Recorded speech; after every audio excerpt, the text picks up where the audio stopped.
Oleksandr Usyk is a top 5 heavyweight of all time, and I'm tired of pretending like he's not. Last night, he knocked out Daniel Dubois in only 5 rounds. Now, this run Usyk's been on has been phenomenal. Oh my gosh. Joshua, Dubois, Chisora, Joshua, Dubois, Fury, Dubois again. Incredible. 5 times. The last time he fought Daniel Dubois, he knocked him out in 9 after Dubois tried to cheat. And Dubois tried to cheat in this one too. Again, I keep telling people Daniel Dubois is a dirty cheater. He cheated against Filip Hrgovic, headbutting him. He tried to cheat against Joshua, and the ref was on top of it. And another low blow here against Oleksandr Usyk. The guy's a filthy cheat. He is a cheater. But let's say this. Oleksandr Usyk is scary good in rematches. Every time he rematches somebody, he looks so much better. I mean, it's crazy. So you think about the Joshua fights. You know, the first one was really close. The second one, it was very clear that Oleksandr Usyk won that fight. The Fury fight, the first Fury fight, you know, he did manage to hurt Tyson Fury, but there was a lot of points in time where it was like Tyson Fury's still in this fight, and he's really doing a good job of getting to the body of Oleksandr Usyk, which seems to be the key to beating him, and nobody figured it out yet. And then the rematch with Tyson Fury, it's like, man, Fury just looks bad. I don't know if Fury's washed or if Usyk's really kind of putting it together. And then here against Daniel Dubois, he really sets up a good, you know, 2 hooks to really put Dubois away. Even think about the amateurs, like when he fought Artur Beterbiev. He knocked out Beterbiev, or he beat Beterbiev in the Olympics. You know, they fought 3-4 times amateurs, and he looked better each time. This fight, though, really kind of showed that Oleksandr Usyk is like a top 5 heavyweight of all time. You know, you put Muhammad Ali in there. I put Joe Louis at the top. There's Jack Johnson. You've got Jack Dempsey's one of my favorites. I don't put him at the top, though. But then you got like Usyk. Lennox Lewis is there. I don't rate Mike Tyson there, even though he's my favorite boxer. So you got to put him there. The thing going in this, though, was the fact that Usyk was going to become 2-time undisputed against Daniel Dubois, and I think that's like super lame and disingenuous. He was already undisputed against Tyson Fury. He unified the belts, and what happened was, you know, they were like, we're going to take the title away because you're fighting Tyson Fury again because you signed a rematch clause. That's lame. He had the title, you know, they gave it to Anthony Joshua versus Daniel Dubois. It was supposed to be Joseph Parker, I think, but Joshua Dubois fought for it, and of course Daniel Dubois knocks out Anthony Joshua in emphatic fashion. So yeah, they stripped him to make this fight, like 2-time undisputed, a 3-time undisputed champion, whatever they want to call it, you know, whatever. But it was super lame. I think just Usyk's going to be the guy that's like, I'm fighting the best, and there's some decent options out there. Heavyweight's kind of, you know, recycling right now. There's some people calling for like Deontay Wilder and Usyk to fight. Please, no. Like, you don't want to see Deontay Wilder dead. He faced off with Jake Paul. Blech. No, please don't do that. Jake Paul was like, no, let's do an MMA fight. Like, you're always looking for an advantage. He never wants to box somebody straight up, so whatever. I don't talk about Jake Paul on this channel, aside from him being, you know, tangentially attached to, like, Oleksandr Usyk or whoever else he's going to fight. But, like, even on the back foot, you know, we talk about, like, Usyk was looking for Daniel Dubois to overextend. He does it a lot. He always throws big hooks, and he continues after he misses. He doesn't have tight hooks where he brings it back where it's supposed to. Instead, you know, Oleksandr Usyk was looking for the overextension, and he would find it. You know, he did a good job of fighting off of the back foot. It's like, oh, Daniel Dubois, you're a bigger guy than me? No sweat. I'm not worried about it. Come on, baby. And sure enough, Dubois coming forward. He's throwing big hooks, just crossing his feet and just putting himself in bad spots. And Usyk was landing over and over again. He was really doing a good job of slipping to the outside of the jab and landing that good left. Because remember, Usyk's a southpaw, so he was landing that left up the middle. Dubois didn't like that at all.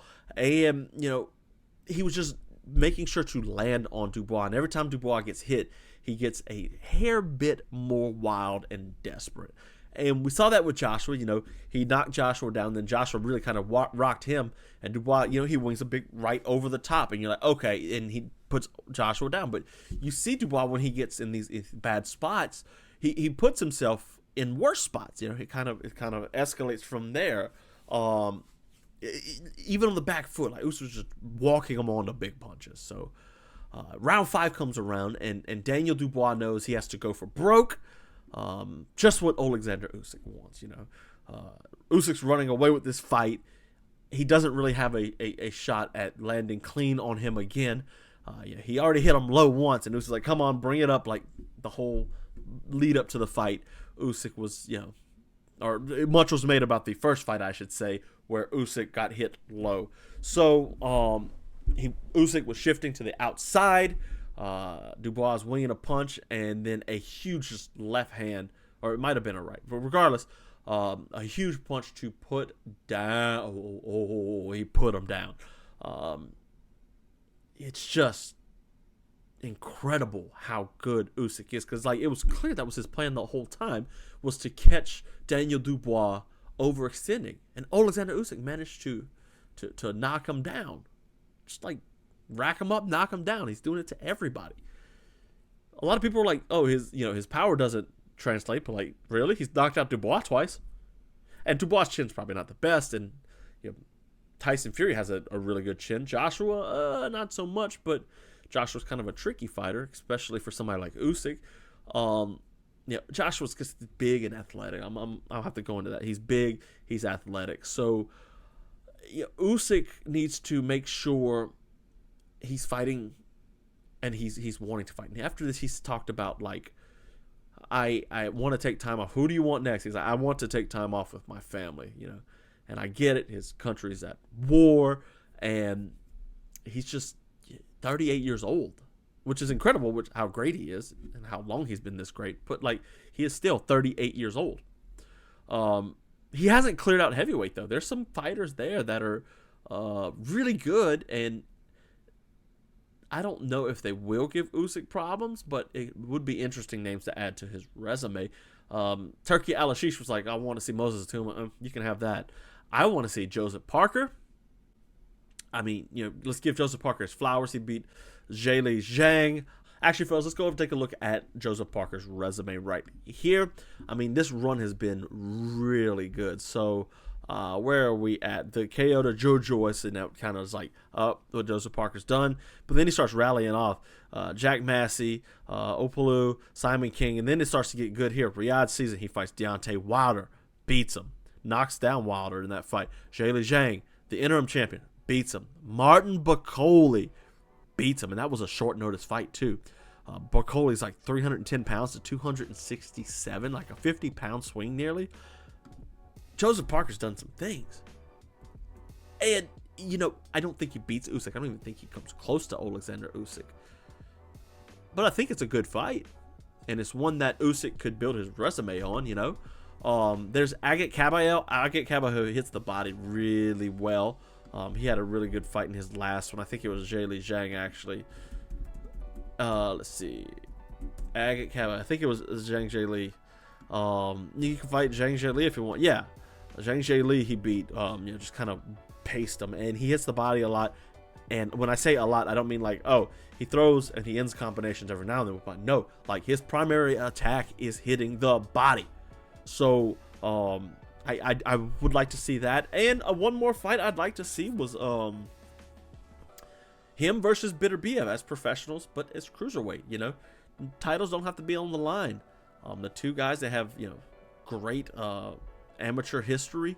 Bitterbiev was once one of the top pound for pound fighters. Before he lost to Dmitry Bivol.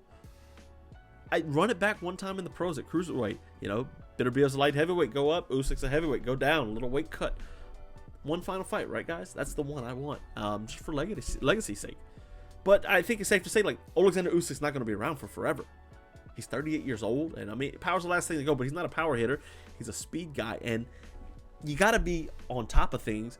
And once your speed starts to go as a speed guy, you got to get crafty. And Usyk's crafty enough to keep going, but comes a time where there's a young guy who's going to be faster and stronger, and that's it. So appreciate him while he's here. Oleksandr Usyk is one of the best fighters of all time.